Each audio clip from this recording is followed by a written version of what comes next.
నమస్తే, welcome to hit TV. నా పేరు నరేష్. భయ్యా సన్నీ యాదవ్ పాకిస్తాన్కి వెళ్ళి అక్కడ మాట్లాడిన వీడియో బాగా వైరల్ అవుతుంది. మాట్లాడదాం ఇదే అంశంపై. మనతో పాటు ప్రముఖ రాజకీయ విశ్లేషకులు కృష్ణకుమారి గారు ఉన్నారు. మాట్లాడదాం. నమస్తే మేడం. మేడం, భయ్యా సన్నీ యాదవ్ అంటే ఎన్ఐఏ అరెస్ట్ చేసింది, పాకిస్తాన్కి వెళ్ళిండు, 2 months ఉండి అక్కడ యుద్ధం జరిగే ముందు ఉన్నాడు. అది అని తాజాగా ఒక వీడియో బయటపడ్డది. ఆయనకు అది మైనస్తో పాటు ప్లస్ కూడా తీసుకొస్తుంది. ఆ వీడియో పాకిస్తాన్కి వెళ్ళి మాట్లాడినాడు, గట్స్ ఉన్నాయి. పాకిస్తాన్లో అంటే హిందూస్ అంటే ఏంది, హిందుస్థాన్ అంటే ఏంది, ఆయుర్వేద లేకపోతే ఈ వేదాలు ఇవన్నిటి గురించి మాట్లాడినాడు. ఏమంటారు మేడం దీనిపైన? ఏదైనా అతను పాకిస్తాను వెళ్ళడం వెనకమాల ఒక వ్యూహం ఉంది. ఉందా మేడం? అతనికి లేదు, ఓకే, వాళ్ళకుంది. యూట్యూబర్స్ని అట్రాక్ట్ చేసి వాళ్ళ చేత వాళ్ళ దేశం వచ్చేటట్లు చేసి రప్పించుకుని వీడియోలు చేయించుకొని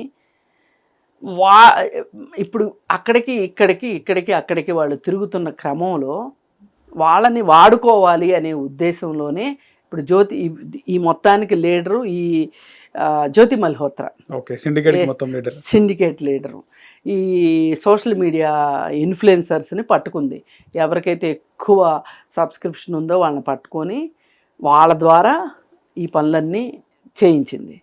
అయితే ఇప్పుడు మనం తెలిసి చేసినా తెలియక చేసినా ఎలా చేసినా నేరమే. దేశ భద్రతకి సంబంధించి, దేశ సమగ్రతకి సంబంధించి ఎవ్వరు తప్పు చేసినా, ఎవ్వరు అందులో భాగస్వాములైనా వాళ్ళని ఉపేక్షించడానికి వీల్లేదు. ఇంక దీనిలో రాజీ లేదు, నెగోషియేషన్ లేదు, మనోడా పరాయుడా అనేది లేదు.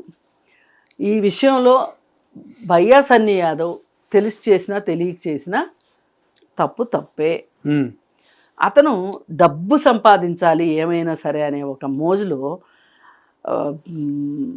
నేను చాలా దేశాలు తిరిగాను, పాకిస్తాన్ కూడా వెళ్ళాలి, పాకిస్తాన్ వెళ్ళడానికి ఇతను ప్రయత్నం చేసినట్లు, అతనికి అవకాశం దొరకనట్లు, దానికోసం అని చెప్పి ఈ జ్యోతి మల్హోత్రా ఇతను కాంటాక్ట్ చేసి నీకు నేను ఇప్పిస్తాను, నేను అరేంజ్ చేస్తాను అని చెప్పి చేయటము. మళ్ళీ అక్కడికి వెళ్ళిన తర్వాత అతను స్పీచెస్ ఇతను వినటము, ఇతని బ్లాగ్లో ఆ స్పీచెస్ పెట్టటము, ఇవన్నీ వీళ్ళు ఏమనుకుంటారంటే అబ్బో మనంత గనులు లేరు అనుకుంటారు. ఇప్పుడు ఈ రోజుకి ఇతను వాంటెడ్గా ఇవన్నీ చేశాడా లేకపోతే జ్యోతి మల్హోత్రా చెప్తే చేశాడా అనేది ఇంకా తేల్లా. అంటే ఇతను ఇన్నోసెంట్ విజిటరా, లేదు అనుకుంటే విల్ఫుల్గా అక్కడికి వెళ్ళాడా, ఆ కార్యకలాపాల్లో పాలు పంచుకోవడానికి అనేది ఇంతవరకు తేల్లా. జ్యోతి మల్హోత్రా విషయంలో తేలిపోయింది. ఇప్పుడు ఇతన్ని ఎన్ఐఏ వాళ్ళు అరెస్ట్ చేశారు. ఇప్పుడు ఎన్ఐఏ వాళ్ళ రూల్స్ రెగ్యులేషన్స్ ఎలా ఉంటాయంటే వాళ్ళకు అనుమానం వస్తే చాలు, వీడు చేశాడా, వీడి కల్ప్రిట్టా, అవునా కాదా అనే దాంతో సంబంధం లేదు, వీడు ఉన్నాడా అక్కడ, ఇంత ఆధారం దొరికినా చాలు తీసుకెళ్తారు. వాళ్ళకి ఆ రైట్స్ ఉన్నాయి ఎన్ఐఏకి. ఇప్పుడు ఎక్కడున్నాడో కూడా చెప్పాల్సిన అవసరం లేదు. ఒకవేళ మా అబ్బాయి ఎక్కడున్నాడు, మా అబ్బాయి ఆచూకీ చెప్పండి అని చెప్పి వాళ్ళ పేరెంట్స్ కేసు వేస్తే కూడా ఎన్ఐఏ మా దగ్గరే ఉన్నాడు, ఎక్కడున్నాడో చెప్పము అనే హక్కు కూడా ఉంది ఎన్ఐఏకి. అథారిటీ ఉంటుంది. మామూలు కోర్టులు ఆషామాషి కోర్టులు కాదు. ఇప్పుడు మామూలుగా ఒక వ్యక్తిని ఎక్కడైనా మిస్సింగ్ అయ్యాడు, పోలీసులే తీసుకెళ్ళి చెప్పట్లేదు అంటే లేదు, ఇంకెవరైనా దాచిపెడితే హెబియస్ కార్పస్ పిటిషన్ వేయొచ్చు. కోర్టు చెప్తుంది 24 గంటల్లో, పోలీసులకి 24 గంటలు కాకపోతే 36 గంటల్లో ఆ మనిషి ఎక్కడున్నాడో తీసుకొచ్చి కోర్టు ముందు ప్రొడ్యూస్ చేయాలి అంటది. కానీ ఈ విషయంలో హెబియస్ కార్పస్ వేయటానికి కూడా లేదు ఎన్ఐఏ మీద. దేశానికి సంబంధించింది కాబట్టి, దేశ భద్రతకు సంబంధించింది కదా. మన దేశభక్తి గురించి, మనం ఈ దేశంలో పుట్టాం కాబట్టి దేశభక్తిని మనం చాటుకోవాల్సిన బాధ్యత మన మీద ఉంది. ఎందుకంటే ఈ దేశంలో పుట్టి ఈ దేశంలో వనరుల్ని మనం అనుభవిస్తూ ఈ దేశంలో బతుకుతున్నందుకు గాను మనము ఈ దేశానికి మన దేశభక్తిని మనం చాటుకోవాలి. అది మన బాధ్యత. హక్కులు ఎలా ఉంటాయో మనుషులకి బాధ్యతలు కూడా ఉంటాయి. మన బాధ్యత అది. అతను బాధ్యత విస్మరించి పాకిస్తాను వెళ్ళి అక్కడ ఏం చేశాడు, అక్కడ పైగా అక్కడ యూనివర్సిటీలో అతను స్పీచ్ ఇచ్చాడు. అవును మేడం. అసలు మామూలుగా ఆషామాషిగా ఇండియా నుంచి వచ్చారు అని అంటే పాకిస్తాన్ వాళ్ళు అంత ఈజీగా అవకాశం ఇవ్వరు. మరి అతనికి అవకాశం ఎందుకు ఇచ్చారు అంటే ఏదో మతలబు ఉంది అక్కడ. ఆ మతలబులో ఇతను ఎంత తెలుసు తెలియదు అనేది రేపు విచారణలో తేలుతుంది. ఓకే. అందుకే కొంచెం పిచ్చినాయనలారా మేము హఠాత్తుగా డబ్బులు సంపాదించాలి, దేశాలు తిరగాలి, ఇవన్నీ మీరు పెట్టుకుని తప్పటడుగులు మట్టుకు వెయ్యొద్దు. ఇప్పుడు పరిగెత్తి పాలు తాగే కన్నా నుంచి నీళ్లు తాగమని చెప్తారు. ఎందుకు? పరిగెత్తి పాలు తాగితే మూతి కాలుతుంది, అంతే కదా. నువ్వు నిలబడి నీళ్లు తాగు, ఏమవుతుంది? జీవితం చాలా ఉంది, చిన్న వయసు, ఇంకో 10 సంవత్సరాల్లో ప్రపంచం మొత్తం చుట్టూ రావచ్చు. అంత అర్జెంట్ ఏమొచ్చింది నీకు? పైగా ఇది ఓన్లీ అతను ట్రావెలాగ్ చేస్తున్నాడు అనేదే అనుకోవడానికి లేదండి. అతనికి డబ్బులు పిచ్చి, డబ్బు సంపాదించాలి. ఈ డబ్బు సంపాదించే దీంట్లో మనం ఎవరితో మాట్లాడుతున్నామో, వాళ్ళు ఎటువంటి వాళ్ళు, మనం ఇన్వాల్వ్ అయ్యే వాళ్ళు కరెక్ట్ అయిన వాళ్ళ కాదా, జెన్యూనా కాదు చూసుకోనా. నేనేమైనా ప్రమాదంలో పడతానా? ఎంతసేపు ఒక సాహసమైన యాత్ర, సాహసోపేతమైన చర్య. సాహసం అంటే ఇవాళ ఎన్ఐఏ వాళ్ళు తీసుకెళ్ళి కూర్చోబెట్టుకున్నారు. ఇంకా వాళ్ళ క్వశ్చనీర్కి సమాధానాలు చెప్పేసరికి తల ప్రాణం తోక్కొస్తుంది. నువ్వు ఎంతో నిర్దోషివైతే తప్పితే నువ్వు బయటపడడం కష్టం. ఇంత దొరికినా వాళ్ళు అయితే వదలరు. కానీ చాలా ప్రియారిటీ ఇచ్చినట్టుగా మేడం సన్నీ యాదవ్కి. ఎవరు? అక్కడ పాకిస్తాన్లో ఇస్తారు మరి. పొరుగుంటి పొలకూరలు వచ్చు కదా. ఇప్పుడు మనకు వేరే దేశం నుంచి ఎవడన్నా వచ్చాడు అనుకోండి, ఏడు మన వాళ్ళు ఎంత రాయల్ ట్రీట్మెంట్ ఇస్తారు. అదే మరి. కాకపోతే పాకిస్తాన్ వాళ్ళు ఉగ్రవాదులు అలా వీళ్ళని చెప్పు చేతల్లో పెట్టుకున్నారు. అది జరిగింది. ఇవన్నీ కూడా బయటకు వచ్చే అవకాశం, అన్నీ బయటకు వస్తాయి. చెప్పాల్సిందే కదా జ్యోతి. అసలు వీటన్నిటికన్నా ముందు ప్రభుత్వం చేసిన తప్పు ఏంటంటే, ఎవడైతే పాకిస్తాన్ రాయబారి ఉన్నాడో వాడు నీ పద్ధతి మాకేం నచ్చలేదు, నువ్వు పెట్టబెడ సర్దుకుని పో అన్నారు అతన్ని.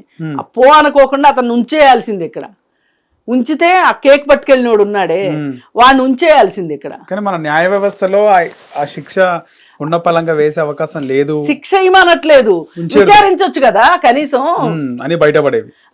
విచారించవచ్చు కదా, విచారించితే తెలిసేది కదా. అదే నేను అనేది. ఇప్పుడే ఉరిశిక్ష వేసేయమని నేనేం చెప్పట్లా. అసలు ఏమని చాలా మంది సెలబ్రిటీస్ అంటే బాలీవుడ్ నటులు ఎవరు కూడా స్పందించకుండా పిల్లిలా చూస్తున్నారు పహల్గామ్ అటాక్ తర్వాత. దానికి అరెస్ట్ చేయాల్సిన అవసరమే ఉంది. సినిమా యాక్టర్లు అందరూ మాట్లాడలేదు ఏంటి? వీళ్ళకి బుద్ధి ఉందా, సిగ్గుందా, అది ఉందా, ఇది ఉందా అని చాలా మంది వీడియోలు చేశారుగా. సినిమా నటులకు కూడా అంటే బాలీవుడ్ నటులకు వాళ్ళకు కూడా ఏమైనా పాకిస్తాన్ పైన ప్రేమ ఉంటుందా మేడం? ఎందుకుంటదండి, చూసి ఎందుకు పెట్టుకుంటారు చెప్పండి. వాళ్ళు రెస్పాండ్ అవ్వలేం, వాళ్ళకి బాధ్యత లేదు. ఏం చెప్తాం? మంది చనిపోతే వాళ్ళకి సోషల్ రెస్పాన్సిబిలిటీ లేదు.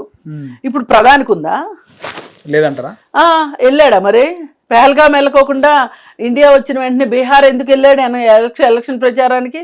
వాళ్ళకి కూడా ఒక అస్త్రమా మేడం బీజేపీ? అంతే కదా. ఇప్పుడు వాడెవడో ఉన్నాడు ఏదో మంత్రి, అసలు వీళ్ళు పోరాడి ఉండాల్సింది వాళ్ళతోటి. చనిపోయిన వాళ్ళు చనిపోయిన వాళ్ళు కాదంట, చనిపోయిన వాళ్ళ భార్యలు అంటే పోరాడి ఉండవలసిందంట. వాళ్ళకే భయం పుట్టుకుందప్పుడు. సైన్యమేమో అరగంట వరకు రాలేదు, పిలిస్తే 100కు కాల్ చేస్తే వచ్చిన దివాణం లేదు. వాళ్ళంటే పోరాటం చేయాలంట. వాళ్ళు కూడా పోరాటం చేసి వాళ్ళు కూడా చేస్తే ఇంక పిల్లలు అనాథలు అయ్యేవాళ్ళు. ఏం మాట్లాడతారు వీళ్ళు? అసలు సైన్యం అక్కడ 3 అంచెల భద్రత ఎందుకు లేదు అని అడగాల్సింది పోయి వీళ్ళు పోరాడలేదని. మన తెలివితేటలు అలా ఉన్నాయి. అరికాల్లోకి వెళ్తే ఏం చేస్తాము? వీళ్ళు మన రాజకీయాలు, మన మంత్రులు, మన ముఖ్యమంత్రులు, మన ప్రధానమంత్రులు, పోలీస్ వ్యవస్థ కూడా ఫెయిల్ అయినట్టు అక్కడ 100% ఫెయిల్ అయింది. అసలు అక్కడ భద్రత లేదు. ఎందుకు లేదు భద్రత? అసలు భద్రతని ఎవరు ఉపసంహరించారు? అది కావాలి అసలు ముందు. అందులో కూడా ఎవరైనా కుమ్మక్కైనారా? అంతేగా మరి. కుమ్మక్కు అయితేనే జరిగింది ఇది. ఈ కుమ్మక్కు ఎక్కడి వరకు, ఏ స్థాయి వరకు కుమ్మక్కు జరిగింది అనేది తెలియాలి. ఈ జ్యోతి మల్హోత్రానో లేకపోతే భయ్యా సన్నీ యాదవ్నో ఎన్ఐఏ విచారించడం కాదు. అసలు 3 అంచెల భద్రత ఎందుకు విఫలమైంది అక్కడ? ఎందుకు లేదు? ఇప్పుడు కొంత ప్రాంతము నిషిద్ధ ప్రాంతం అని ఉంది. ఆ నిషిద్ధ ప్రాంతం బోర్డు పెట్టి హెచ్చరికలు పెట్టుంటే గనక అవతలకి వెళితే అది వేరే విషయం.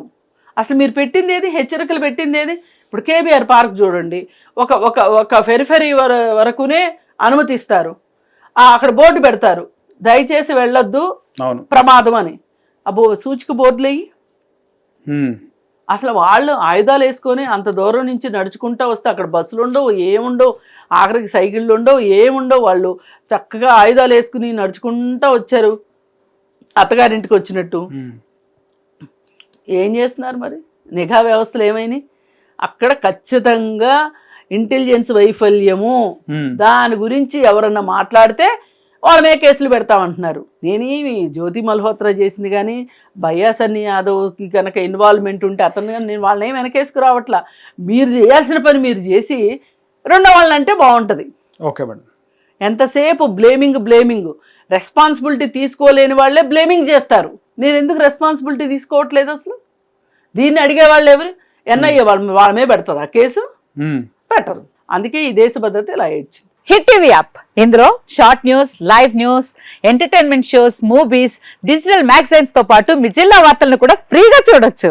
ఇంకెందుకు ఆలస్యం, వెంటనే హిట్ టీవీ యాప్ ని డౌన్లోడ్ చేసుకుని ఫ్రీగా ఎంటర్టైన్మెంట్ పొందండి. Hit TV app. Hit TV app. Please download hit TV app. Hit TV app ని ఫ్రీగా డౌన్లోడ్ చేసుకుని ఎంజాయ్ చేయండి. మీకు నచ్చిన ఎంటర్టైన్మెంట్ కోసం హిట్ టీవీ యాప్ ని ఫ్రీగా డౌన్లోడ్ చేసుకుని ఎంజాయ్ చేయండి. హిట్ టీవీ యాప్ ని డౌన్లోడ్ చేసుకుని ఆస్వాదించండి, ఆశీర్వదించండి. ఇంతమంది సెలబ్రిటీలు హిట్ టీవీ యాప్ ని డౌన్లోడ్ చేసుకోండి అని చెప్తున్నారంటే ఎంత మంచి యాప్ ఆలోచించండి.